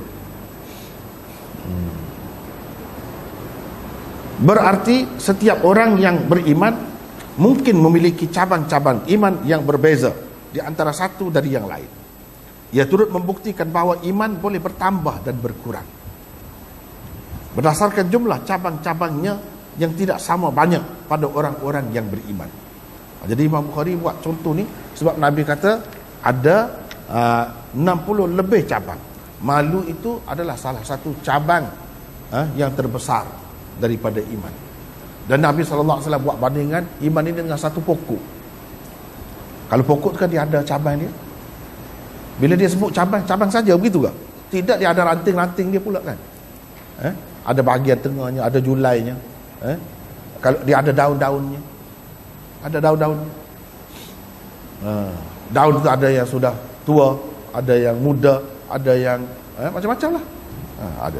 Kemudian ada bunga, ada buah. Itu maksud cabang tu. Cabang tu kan tak sama, walaupun pokok sama pun tak sama banyak. Itu benda yang kita dapat saksikan sendiri. Dia buat contoh pokok, tak sama banyak, menunjukkan orang yang beriman tu pun tak samalah hakikat dia, lebih kurangnya tak sama. Yang ni lebih tinggi tingkatan imannya, yang ni kurang. Yang ni lebih banyak buahnya, yang ni kurang. Sebab apa? Sebab dia banyak dahan-dahan dia, banyak ranting, banyak. Yang ni pula kurang.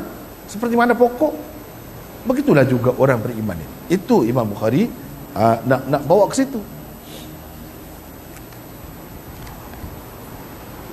Manakala perkataan cabang pula mempunyai maksud tersendiri yang ingin diulas oleh Imam Bukhari di sini. Apabila disebut cabang dengan sendirinya, cabang ni maksud cabang pokok, asal makna dia. Asal makna dia syu'bah ni, kemudiannya dari segi bahasa Arab ni syu'bah makna jabatan ke, department ke apa ke, itu bahasa kemudian. Yang asalnya maknanya cabang pokok tu. Mempunyai maksud yang baik. Apabila disebut cabang dengan sendirinya, ia membawa maksud pecahan daripada pokok, unsur atau bahan yang sama. Umpamanya cabang bagi sepohon pokok adalah berasal daripada bahagian atau juzuk pokok itu sendiri. Ia tentu bukan daripada sesuatu pokok atau sumber yang berasingan. Maknanya kalau kita kata pokok, cabang, ada cabang. Cabang itu tidak dia sebahagian daripada pokok tu sendiri. Memang sebahagian daripada pokok tu, bukan boleh dipisahkan, bukan asing. Sama juga dengan seseorang manusia. Amalan dia tu, dikatakan juzuk kepada iman dia, maknanya sesuatu yang merupakan hakikat iman itulah, bukan sesuatu yang terpisah daripada iman. Itu maksud Imam Bukhari nak pergi situ lah. Ia satu juzuk, mana sebahagian daripada iman lah. Bila kata amalan itu satu juzuk daripada iman, maknanya sebahagian daripada iman, bukan benda asing. Buah durian kita kata yang ada pada dahan pokok durian ni, sebahagian daripada pokok, bukan sesuatu yang asing. Begitulah juga bila kata amalan itu sebahagian daripada iman, maknanya ya termasuk dalam hakikat iman itu juga. Walaupun letaknya bukan di pangkal, bukan pada akarnya, tapi pada rantingnya, tapi ia sebahagian daripada pokok itu juga. Itu Imam Bukhari nak tekankan. Jadi kamu kata ini bukan sebahagian daripada pokok, mana boleh? Mana boleh? Kalau kata pokok, begitulah sifatnya.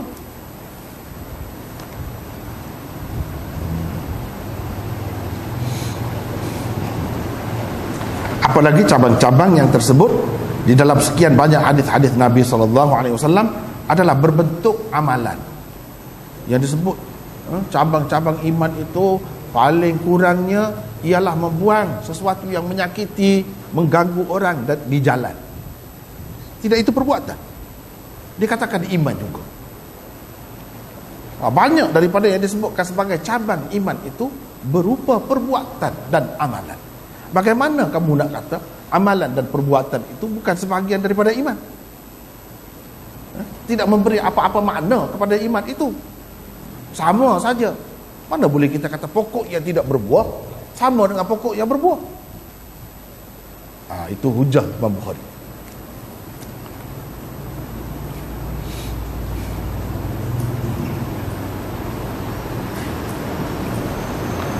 Perasaan malu yang dikemukakan oleh Rasulullah sallallahu alaihi wasallam sebagai contoh dan dikatakan ia merupakan salah satu cabang besar iman.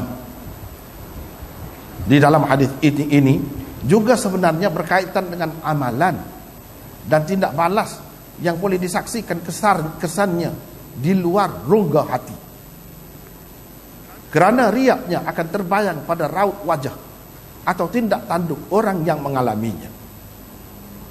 Kita kata malu. Malu ni hati. Betul hati. Tapi dia ada kesan. Itu Imam Bukhari nak tekankan.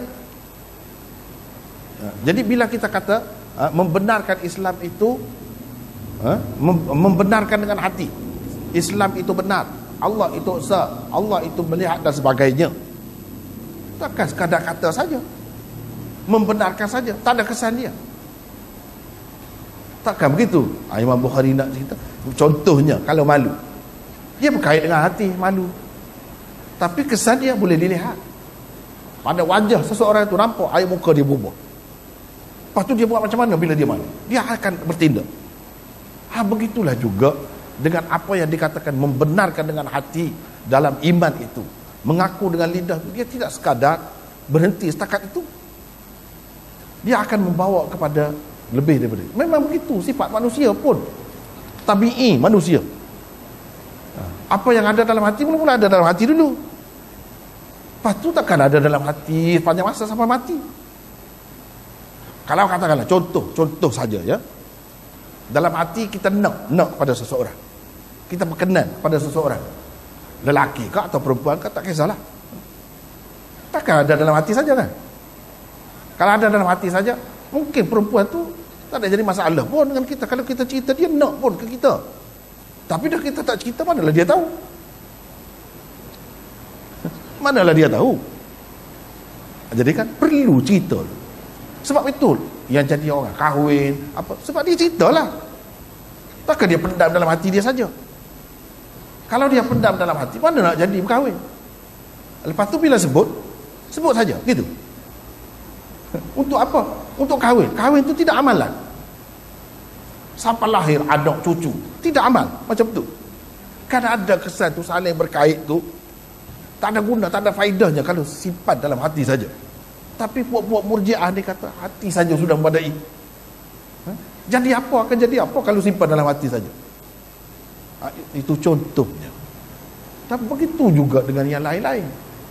Kalau kita kata Allah ni mulia, Allah ini agung, Allah ini baik, Allah ini segala-gala sifat yang baik. Lepas tu aku mengakui begitu saja, percaya dalam hati gitu saja, tidak nak puji ke? Tidak nak puji. Kalau orang buat baik kepada kita, bagi duit sikit, terima kasih, membongkok-bongkok kita depan dia, kita tak akan diam. Setelah kita tahu dia ni begini-begini sifat dia, segala sifat yang baik ada pada dia, takkan kita diam. Sifat manusia semula jadinya akan mendorong dia berkata sesuatu. Terima kasih sekurang-kurangnya. Lepas tu dia tidak sekadar tu, dia akan ada tindakannya. Ada tindakan. Seterusnya. Itulah hakikat iman. Gabungan daripada 3 perkara yang tidak boleh dipisahkan. Barulah berarti, barulah bermakna. Kalau tidak, tak ada makna. Tak ada makna. Itulah yang nak disebutkan oleh Imam Bukhari di sini.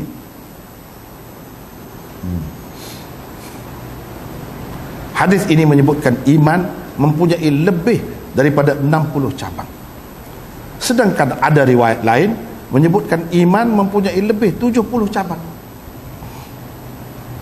Perbezaan jumlah angka yang terkandung di dalam 2 riwayat tentang cabang iman telah mendorong golongan anti hadis mempertikaikan kesahihannya. Dia kata hadis ni tak sahih, kata dia, tak boleh pakai, kerana menurut mereka hadis-hadis seumpama ini nyata bercanggah di antara satu sama lain.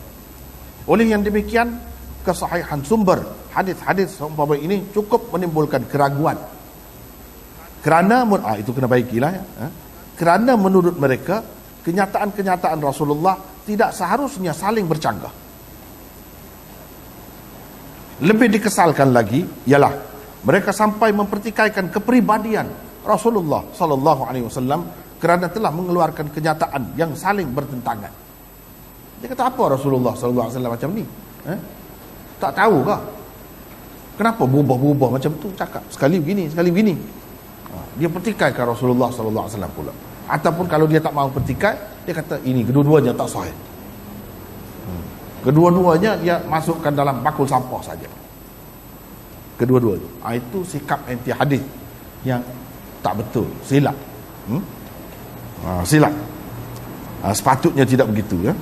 Sedangkan perbezaan di antara 2 riwayat yang sahih ini jelas datangnya daripada Rasulullah sallallahu alaihi wasallam yang menyampaikannya melalui wahyu yang diterima baginda daripada Allah Subhanahu wa taala. Perbezaan tersebut mungkin terjadi apabila Allah Subhanahu wa taala menyatakan satu jumlah tertentu pada sesuatu masa. Kemudiannya berdasarkan ilmu dan hikmahnya dinyatakan pula jumlah yang berbeza pada masa yang lain. Jadi bagi kita yang terima ni begitulah yang kita takwil. Kita kata kenapa berbeza ni? Allah, Nabi SAW dia tak ada apa dia bagi tahu. Apa yang diberitahu kepada dia. Kali ini Allah bagi tahu begitu, dia ceritalah. Sebab dia yang menyampaikan. Dia yang menyampaikan saja. Allah nak dia sampaikan begitu, dia sampaikanlah. Pada ketika yang lain pula, Allah sebut macam lain, dia sampaikan itu. Jadi dia tak ada salah apa-apa, dia cuma menyampaikan. Jadi kalau kita kritik ni, dia akhirnya pergi kepada Allah juga. Mungkin kita kata, jadi kenapa Allah kata begitu? Tak pandai ke dia? Dia tak tahu ke? Kalau dia kata senang, kata tu 70 lebih terus, kenapa tak boleh ke dia kata begitu? Macam orang ni takwil lah. Dia kata, untuk apa syurga ada? Dan kalau tak ada, siapa pun nak masuk syurga? Sia-sia je ada Allah SWT buat syurga dulu. Tak ada lagi syurga, kata dia. Dia buat kesimpulan sendiri. Macam tu. Padahal dia tak kira dalam Quran kata sudah disediakan, sudah ada dah syurga. Dia tak kira dah tu. Dia kena buat apa dah kalau tak masuk? Tak ada siapa pun masuk. Tak boleh masuk lagi. Setelah selesai perbicaraan di mahsyar, itu barulah ada, barulah perlu syurga tu. Allah SWT tak boleh buat dalam sekelip mata. Boleh. Macam mana hebat pun syurga, kun fayakun, jadi terus. Nak buat apa buat sekarang ni? Dia kata begitu. Macam tu juga ini, dia takwil.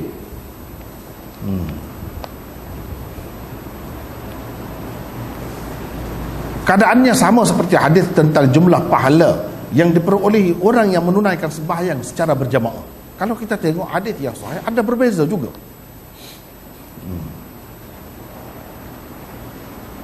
Ada yang menyatakan ia mendapat 25 pahala. Ada pula yang menyatakan ia mendapat 27 pahala. Perubahan masa merupakan salah satu faktor yang membawa kepada perbezaan maklumat yang disampaikan. Itu antara sebablah. Mungkin juga perbezaan dua jumlah tersebut adalah akibat daripada dua sorotan atau perspektif yang berbeza. Tengok dari sudut ini, gitu. Tengok dari sudut ini, gini. Itu sebab jadi ada perbezaan itu. Kalau kita pakai begitu kan, tak perlulah sampai kita mengatakan hadis ini tidak sahih, hadis ini salah, buang saja, ketepikan saja. Tak sampai jadi begitu. Kalau kita pakai ilmu yang dipakai oleh ulama-ulama kita. Kadang-kadang dia benda ni berbeza dari sudut pandang. Dari sudut ini ya begini, dari sudut ini begini. Mungkin berlaku kan benda macam tu. Itu sebab jadi ada perbezaan di dalam hadis-hadis itu.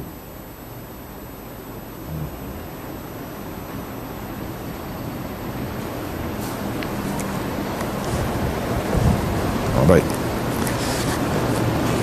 Kemudian di sini disebut syu'bah. Al-iman bid'un wa sittuna syu'batan. Wal haya'u syu'batun minal iman. Perkataan syu'bah.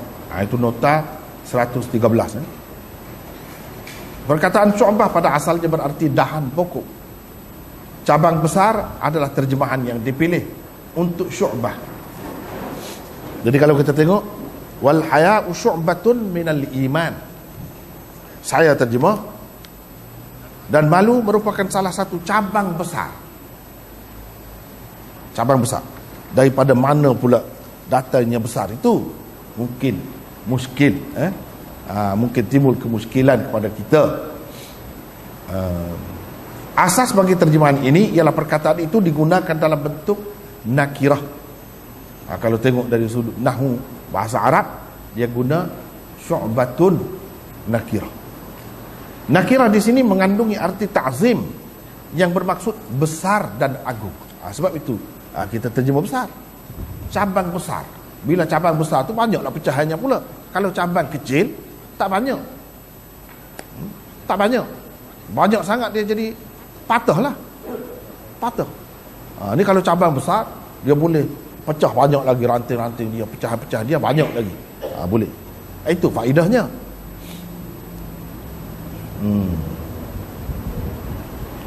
Dan ini termasuk makna, dari segi makna-makna ni termasuk dalam ilmu ma'ani. Apabila malu disifatkan sebagai cabang besar, dan dahan yang besar, maka sudah semestinya ia mempunyai ranting-ranting serta julainya yang mengeluarkan buah-buahnya pula. Itu maksudnya. Namun dahan iman berbeza daripada dahan pokok yang mengeluarkan buah-buah yang sama jenisnya. Kalau pokok durian, dahan mana pun durian lah. Macam tu lah. Beza mungkin saiz dia, tu bezanya. Dari segi rasa dia lebih kurang lah kalau daripada satu pokok. Tapi cabang iman ni bukan begitu.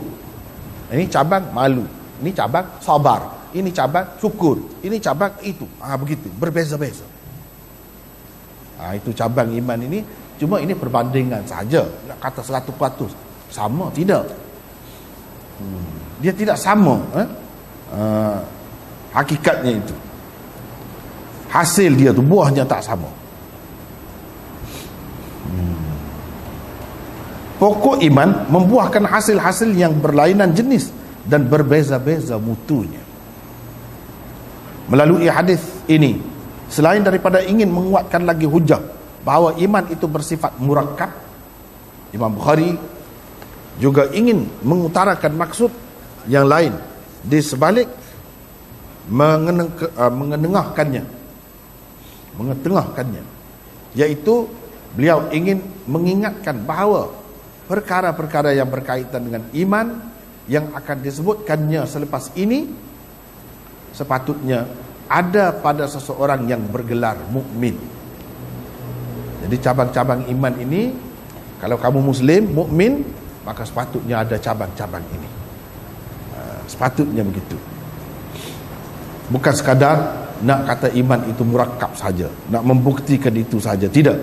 Tetapi dia juga nak menarik perhatian kita bahawa kepada seseorang mukmin, dia sepatutnya tanya, cabang ini sudah ada kepada dia? Cabang ini adakah atau tak ada?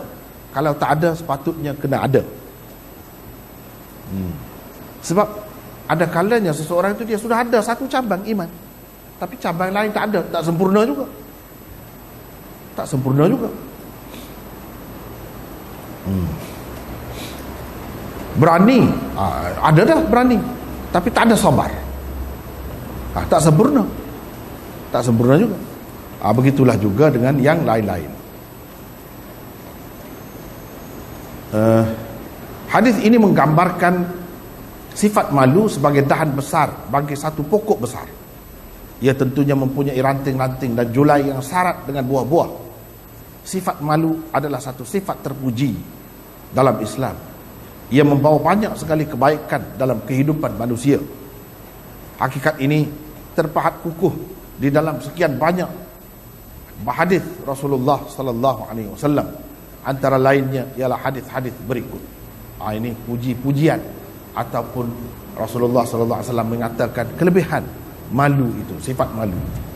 Sebab itu dikatakan cabang besar, banyak sangat faedah yang keluar daripada cabang ini.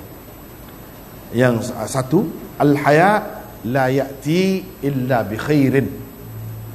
Bermaksud tidak ada yang dibawa oleh sifat malu kecuali kebaikan jua. Yang kedua, al-haya kulluhu khairun. Dalam setengah-setengah riwayat, khairun kulluhu. Begitu. Sifat malu itu semuanya baik. Syaratnya malu yang betul lah. Malu mengikut cara Islam lah. Kalau tidak mengikut cara Islam, lain. Tak mesti ada kebaikan, bawa kebaikan semuanya. Jadi kita kena belajar lah. Malu cara Islam ni macam mana? Malu cara Islam ni macam mana? Kena belajar pula. Yang ketiga, idza lam tastahi fasna' ma syi'ta. Bermaksud apabila sifat malu tidak ada padamu, engkau akan berbuat sesuka hatimu. Kenapa saya terjemah begitu? Jadi kalau nak bincang tentang terjemah ni panjang pula lah. Panjang pula lah. Sebabnya dari segi zahir, lakukanlah, buatlah apa yang kau suka, begitu. Sebab itu amar. Sebab itu fastahi, amar. Tapi di sini kita kena ingat, selalu dalam bahasa Arab ni kadang-kadang ayat tu ayat cerita tapi bukan maksudnya cerita. Orang panggil khabariyah lafzan tetapi insya'iyah makna. Kepada orang yang belajar ilmu balaghah dia faham.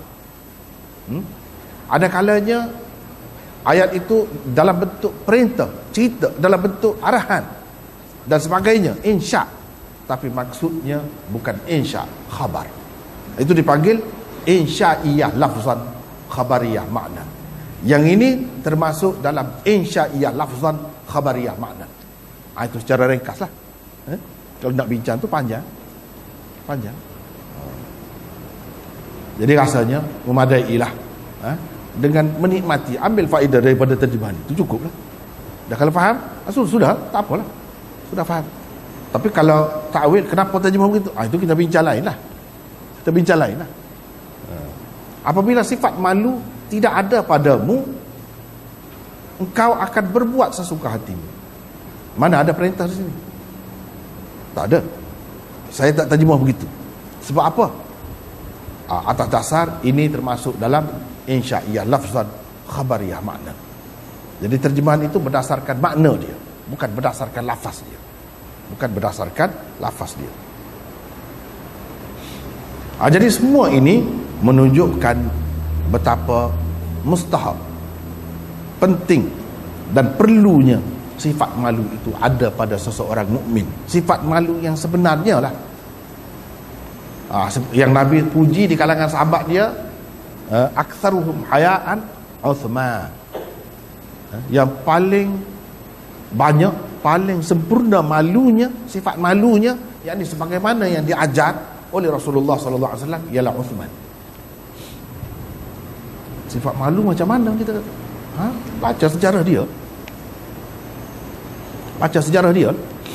Sehingga dalam hadis disebutkan, oleh kerana nak menggambarkan kesan apabila seseorang itu malu kepada seseorang, dia buat macam mana. Nabi SAW menggambarkan zahir, dalam bentuk zahir.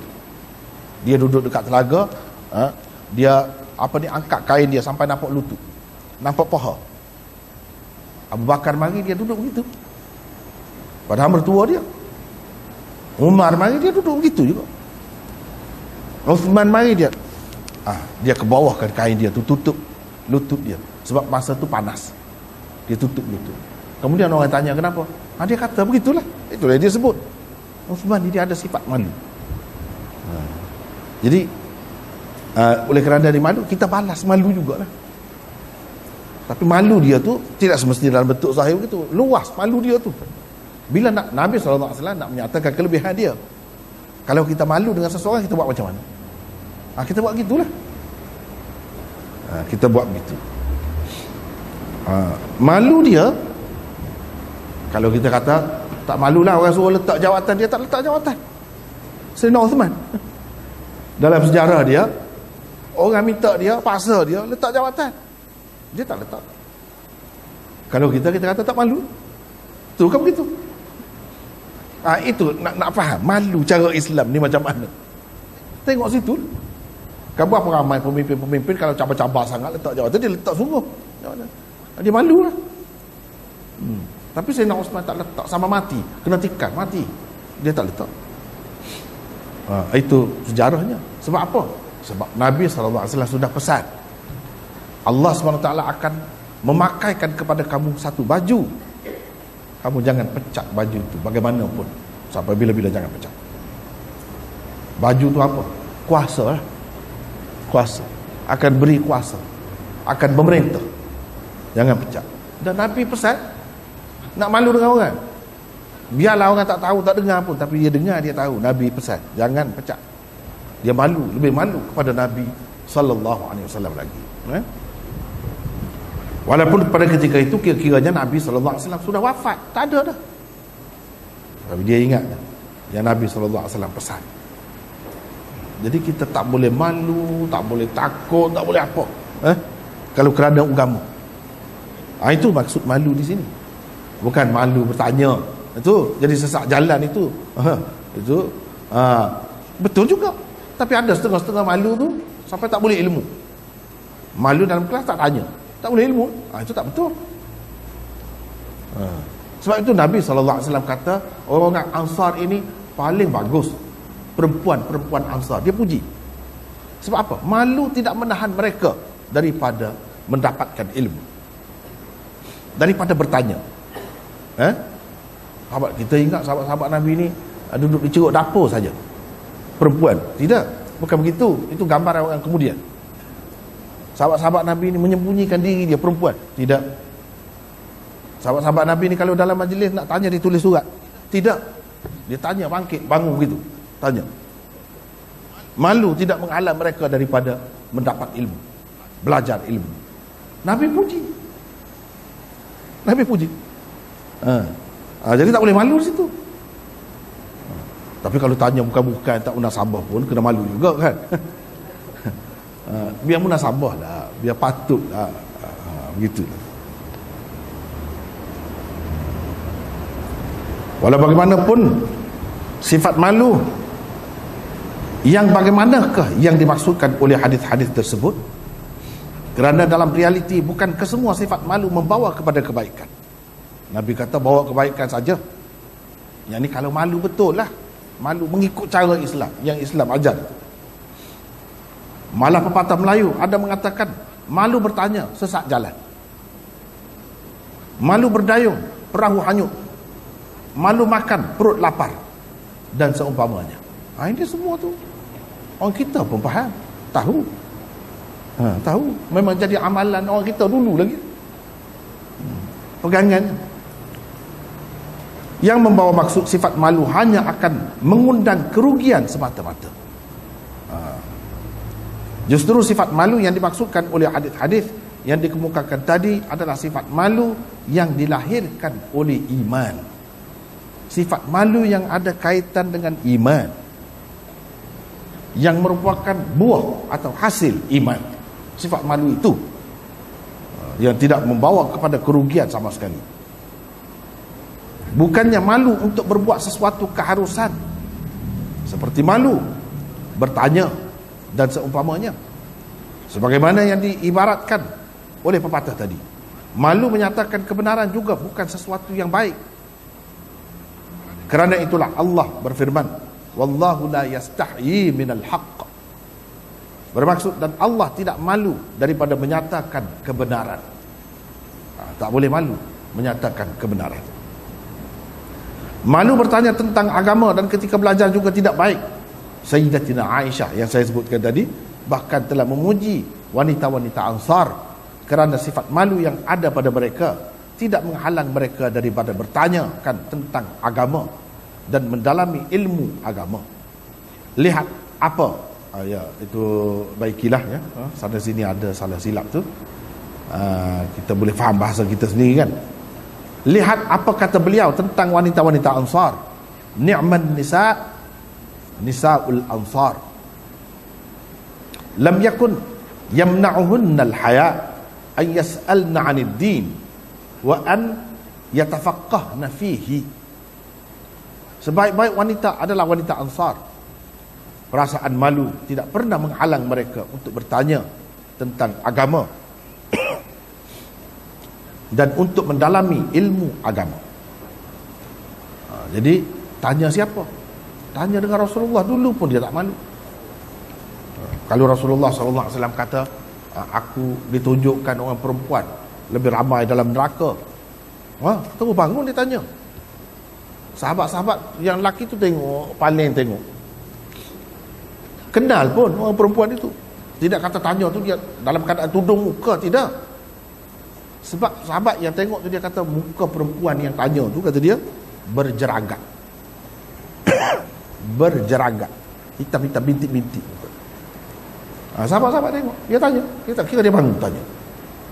Itu sikapnya, itu sifat yang baik. Tak boleh malu di situ sepatutnya. Perkaitan di antara sifat malu dengan iman ialah perasaan malu adalah hasil yang terbit daripada perasaan terima kasih atau syukur seseorang yang telah menerima atau termakan budi seseorang yang lain. Itu kaitannya. mengenang kebaikan yang diterimanya daripada orang yang berbudi kepadanya, seseorang yang mempunyai harga diri sudah pasti akan berasa malu untuk melakukan apa saja yang tidak menunjukkan perasaan terima kasihnya terhadap orang yang telah menabur budi kepadanya itu. Begitu kan? Kalau kita manusia biasa ni, begitulah caranya. Begitulah juga dengan perasaan seseorang hamba yang beriman kepada Tuhannya. Setelah mengecapi segala nikmat dan rahmat yang dicurahkan tanpa henti oleh Tuhan, sudah pasti si hamba tidak akan tergama untuk melakukan apa saja larangan yang akan membangkitkan kemurkaannya. Tentu sekali begitu. Itu maknanya kita malu kepada Allah, malu kepada Rasulullah. Yang ni kalau kita mengikut cara biasa ni tak ada. Dia tak sampai ke situ. Malu kepada Allah, malu kepada Rasulullah, tak ada. Ini agama saja yang mengajar begitu. Begitu juga dengan jasa dan pengorbanan Nabi SAW dalam menyampaikan agama Islam yang diamanahkan kepadanya untuk disampaikan ke pangkuan kita. Sekiranya seseorang yang beriman mengenang dan mengingati kembali betapa sukarnya liku-liku perjalanan yang pernah Rasulullah SAW tempuhi bersama sahabat-sahabat untuk mewariskan syurga yang akan dinikmati umatnya kelak, sudah pasti dia akan berasa malu untuk melanggar sunnah baginda dan para sahabatnya. Ini yang naknya, malu macam ni. Dia bahkan akan berusaha sedaya upaya untuk meneruskan kesinambungan perjuangan baginda. Demikianlah besarnya peranan sifat malu dalam mendidik seseorang dan dalam memupuk ketakwaan untuk menuju kemantapan iman.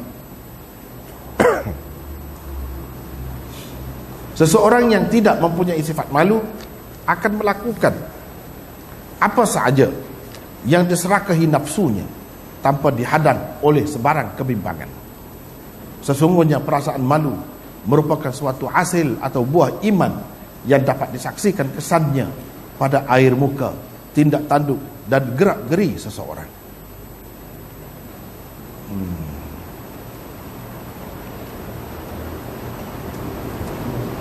Kita ni banyak dah ni. Kalau baca pun rasanya penat dah ni. Panjang.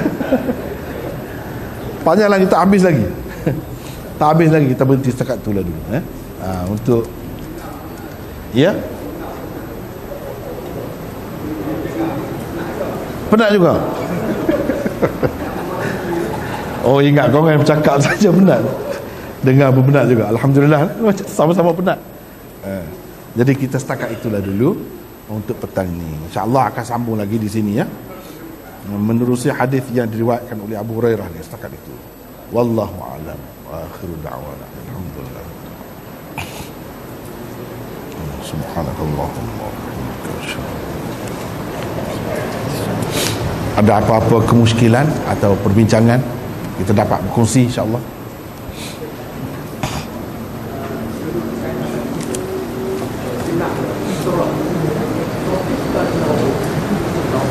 Apa?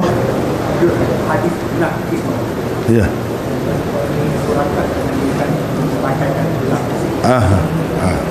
InsyaAllah. InsyaAllah. Boleh pakai. InsyaAllah.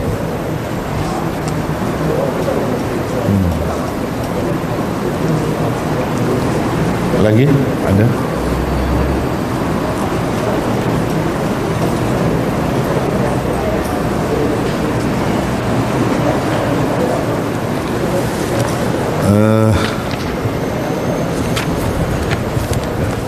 Puas hati betul ke tu?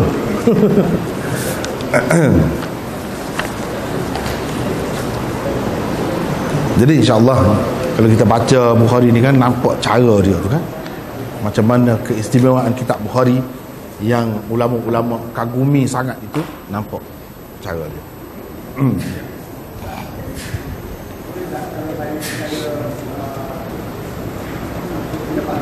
Ya, boleh. Dia tidak turun kepada tajuk yang disampaikan.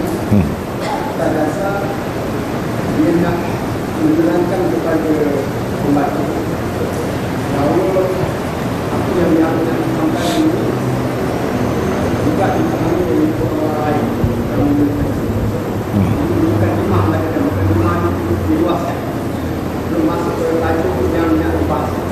Ya betul, boleh, boleh, itu salah satunya, boleh.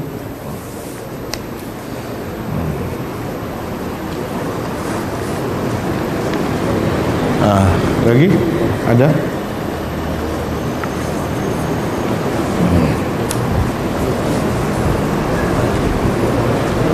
Boleh, insyaAllah.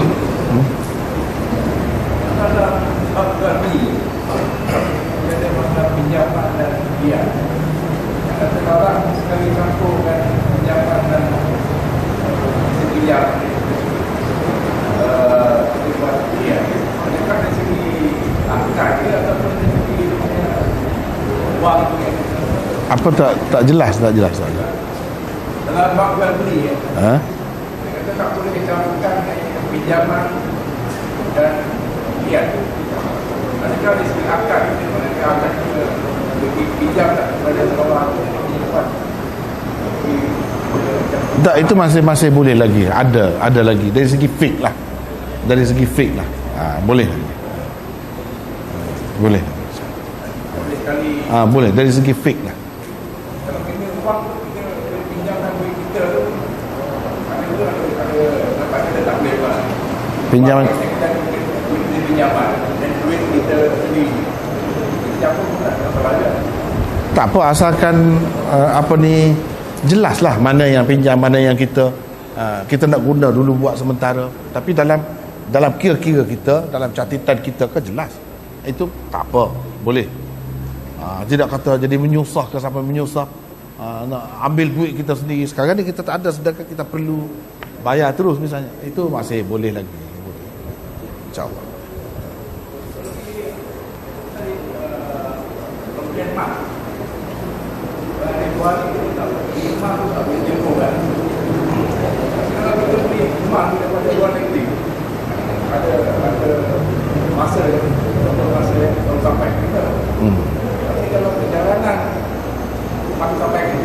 Maksudnya dengan harga semasa, insya-Allah tak apa.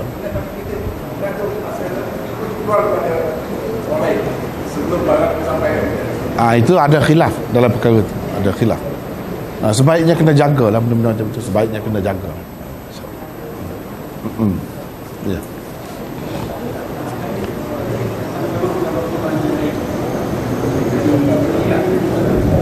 Ada banyak lagi. Banyak. Tidaklah. Dia banyak sebab Imam Bukhari tak masukkan dalam kitab dia ni, banyak sebab. Antaranya tidak menepati syaratnya. Boleh jadi kerana itu. Biasanya begitulah. Tapi bukan bermakna yang dia tidak masukkan tu tidak menepati syarat dia tu tidak sahih. Tak mesti juga begitu. Cuma tidak menepati syaratnya. Itu sebab dia tidak masukkan. Begitulah.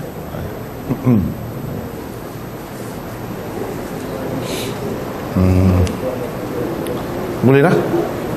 Puas hati. Kalau begitu setakat itulah untuk petang ni. Wallahu a'lam.